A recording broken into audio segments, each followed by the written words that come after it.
Let's welcome in a two-time Super Bowl champion, an All-Pro as well. James Harrison joins us here in the Herd. You heard us discussing preseason football. Look, I mean, we're all reasonable in that it's not going to go away entirely, but it does feel like it's changed this year. Like, has it? Like, has the level of it? First, as a player, preseason football, did you like it? I loved it.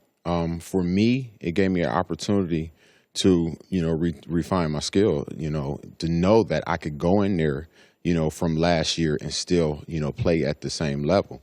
You're going against a guy in practice that's not going to give you everything. It's not the game speed. It's not the intensity. It's not a guy that's out there actually trying to defeat you and beat you and wishes nothing but ill on you.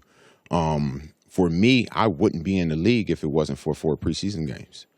I didn't get to play until the last, 2 games of the season, and I played most of the 4th game of the season, which allowed me to be able to show them I could play inside, outside, left, right, in both inside positions. So for me, it's one of those things that's a necessary evil. You have to be able to build your roster. You need to know what your backup guys can do, and you're not going to get that just practicing, So I feel you can't change it. It's just that guys that you feel like don't need it, or guys that have, well established and that they're going to be there. Yeah, I can see why they don't want to put, their big name, profile guys out there, because they just spent a lot of money on this person. For me to let this guy go out here in preseason in a game that means nothing and he gets hurt, that's not going to help you. And then everyone looks like, why was he out there? That's the first thing everybody says. Why was he out there? It's the preseason.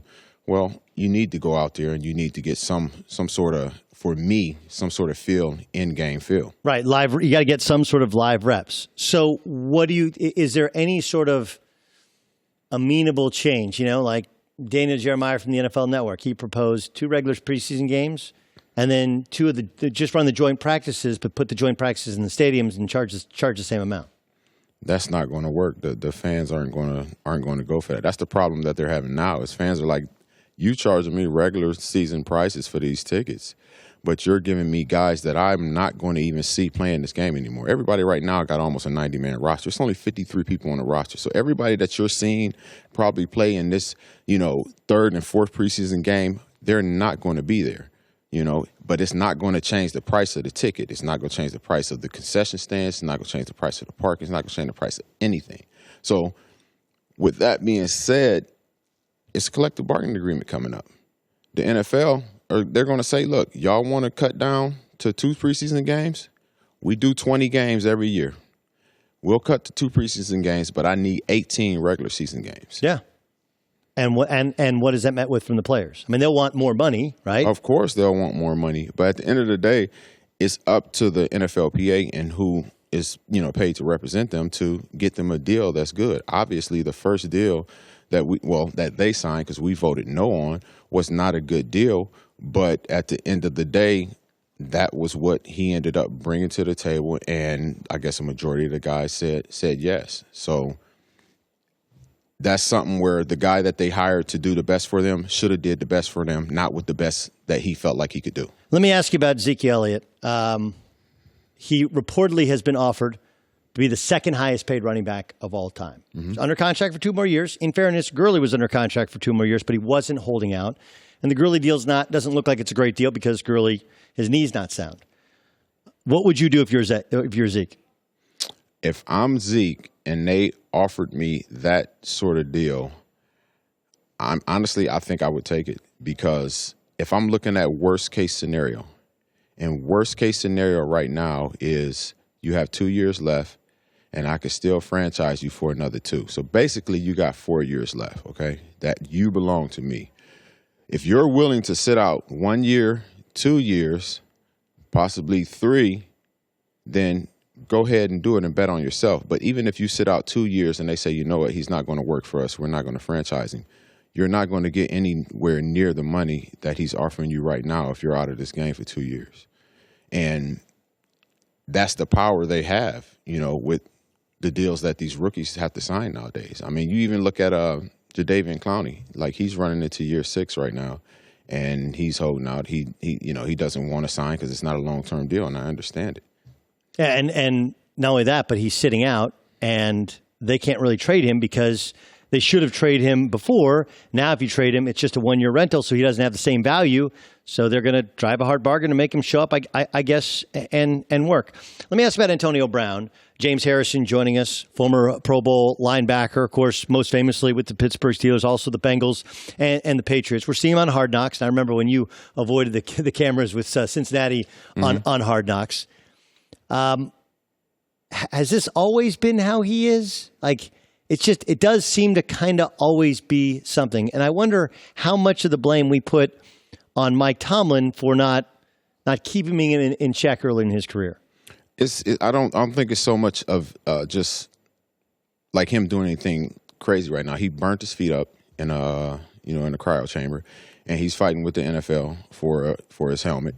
Which is obviously an issue that he felt like was worth fighting for. Where a lot of different people were like, it's a helmet, you got to change it, just get it done. I mean, he's at that point right now where he's changing the helmet.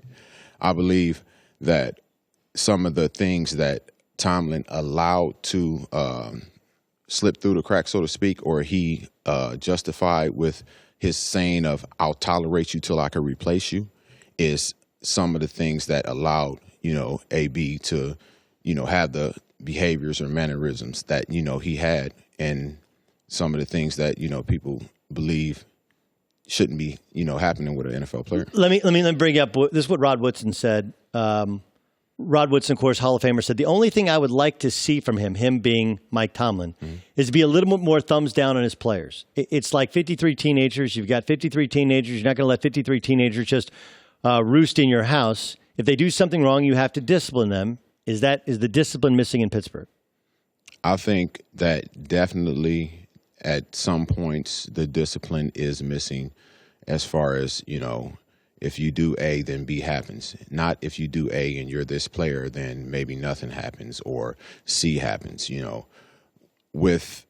even had a conversation, with Rod, because he's a big time, Mike supporter, and me and him talked, and we talked about some things, and he had ended up going to Pittsburgh, and then we had ended up talking or texting after that, and, then he released his statement. So some of the things that me and him conversated about, he obviously may have saw some of that and felt like some things needed to change. Your last season, you spent in New England, of course. You spent some time in New England. About 4 weeks, yeah. 4 weeks. But and I've heard you say how much you wanted to hate Tom Brady, but then you met him, and you couldn't hate him. You can't. You think he has in his mind that this is the last year? Do you think, based upon, and I know you don't know him like best friends, whatever, but based upon how he operates, do you think he can go into the season thinking this is my last year? No. I don't think Tom can go into the season thinking this is his last year. That's not how he operates. His mindset is, the next Super Bowl. He's not going in there saying, oh, this is my last season, because if he's going in there saying that, he's conceding that everything is done. And I don't know if you can have a drive that he has and come into a season saying, you know what, this is my last one.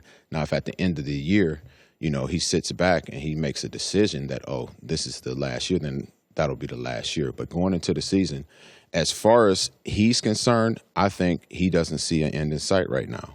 I'm going in, I'm playing this year out, and he's trying to get the next Super Bowl. Hi, everybody. Thanks for watching. Subscribe here to get the latest from the show. Also, be sure to check out more of the best clips from The Herd, or go watch a few segments from other shows on FS1.